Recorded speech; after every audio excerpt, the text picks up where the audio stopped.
Le toucher, ce sentiment incroyable que nous avons lorsque nous faisons l'amour. L'amour est ce que nous désirons le plus. Il est vrai que lorsque l'âge est plus jeune, la sexualité est plus facile à vivre car l'instinct, ou en tout cas le corps, est plus pur par rapport à cette sexualité que nous vivons lorsque déjà nous avons quelques années dans ce cheminement sur la terre.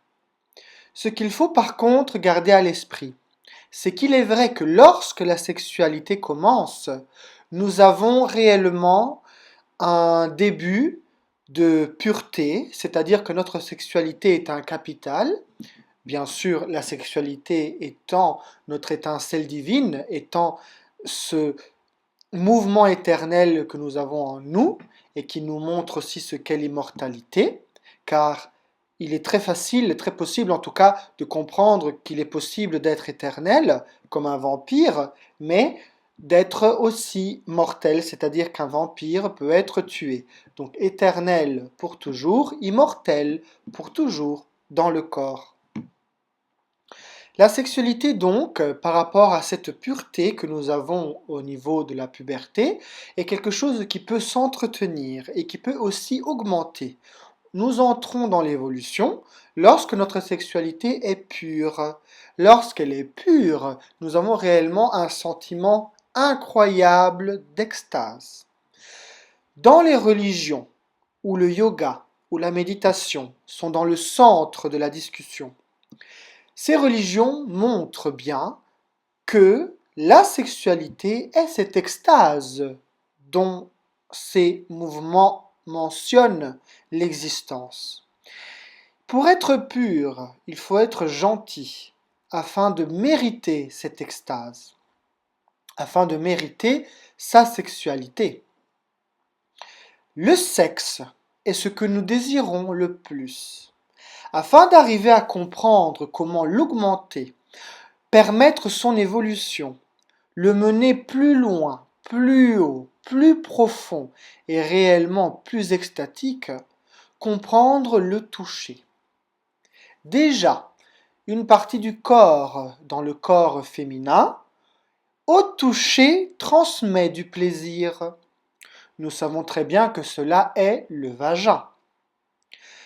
Par contre, chez un homme, le plaisir est mental, il est reçu du ciel.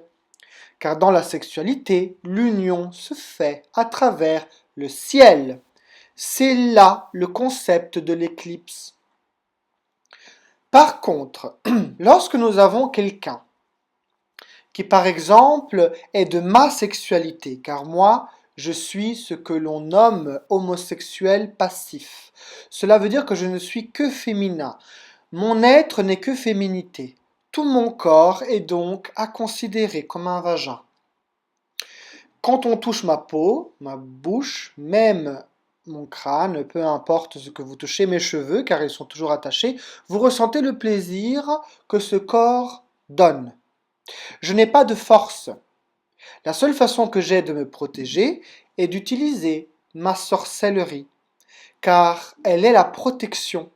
Lorsque j'émets de la protection envers ma propre âme, par ma justesse, ma justice, mon bien-être, ma santé et ma beauté, réellement je suis protégé.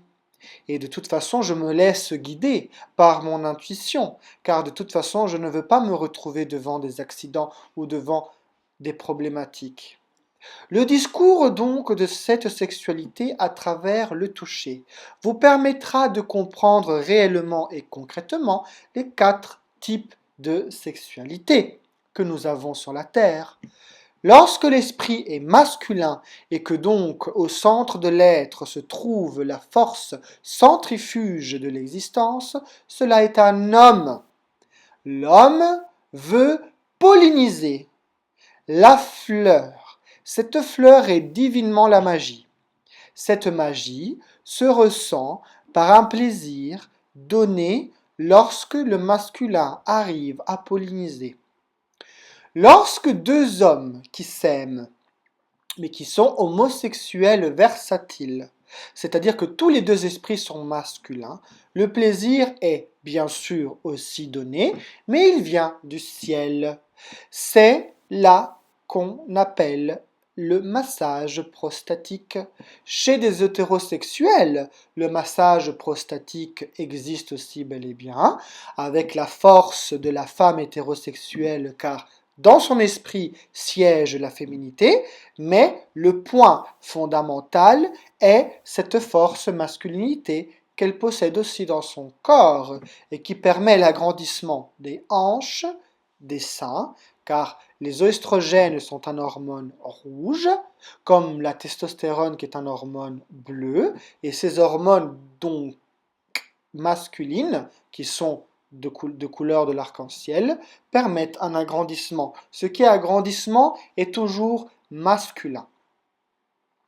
Cette féminité, par contre, dans mon corps, choisit un corps dit masculin, mais je ne suis que féminin, parce que le corps le plus simple est le corps masculin, en calculant le nombre d'orifices et en calculant aussi le nombre de développements de masse supérieure, tels les seins, les hanches. Ainsi, ma sexualité qui est dite primordiale prendra le corps le plus simple, qui est le corps que j'ai aujourd'hui. La sexualité des femmes qui s'aiment est merveilleuse, car deux femmes qui s'aiment s'adonnent à leur fleur intérieure, et cette fleur se mélange en devenant une seule fleur. C'est ainsi que deux femmes qui s'aiment sont absolument psychédéliques, et le désir est phénoménal, légendaire. Mais, par ce psychédélisme, une femme peut se cacher derrière sa femme, car l'homme est là de toute façon dans le couple, dans l'esprit, et il s'échange. Mais, par protection, car deux femmes sont souvent moins fortes que deux hommes, même si l'Amazone existe bien, ainsi, une femme qui aime une autre femme peut se cacher devant cette dernière ou cette première, afin d'être protégée. Vous n'allez jamais sentir la présence du couple. Dans la nature, tout s'équilibre. La subtilité est donc la réalité. Ce qui est subtil est finalement la structure primordiale et principale. De toute façon, ce qui est subtil est réellement ce qui existe. Peu importe l'être vivant, il faut comprendre la sexualité de telle façon comme je l'explique. Les arbres, les animaux, la sexualité est identique. Il y a les 4 types de ces typologies de sexualité toujours. Les arbres n'ont pas de libre arbitre, car ils ne font que grandir. Mais il y a toujours l'âme. Le champignon n'est pas vivant, il n'y a pas d'âme, c'est une putréfaction, aussi colorée et peut-être bonne car le bolet est délicieux, et de toute façon tout ce qui est déchet n'est pas toujours à jeter, mais il n'y a pas d'âme dans un champignon. La sexualité, à travers le toucher, vous montrera que vous êtes divin lorsque l'amour est donné à son prochain, car il est réellement possible de faire l'amour avec son ami, mais sans toucher, sans échange corporel. Mais la sexualité est votre force, elle est votre essence, elle se partage verbalement en amitié, et elle se partage physiquement dans le couple d'amour. Votre flamme qui est votre partenaire dans le couple, car dire l'âme sœur, quand on parle de sœur ou frère, nous parlons plutôt de famille, donc d'avoir le même père et la même mère, pour ne pas parler donc de n'importe quelle énergie d'inceste, nous allons parler donc de flamme, et la flamme dans le couple, les deux flammes qui se rencontrent apportent tout ce que Dieu a pour vous. De l'abondance au miracle, à votre destinée, à votre destin, à tout ce que vous méritez et à votre beauté.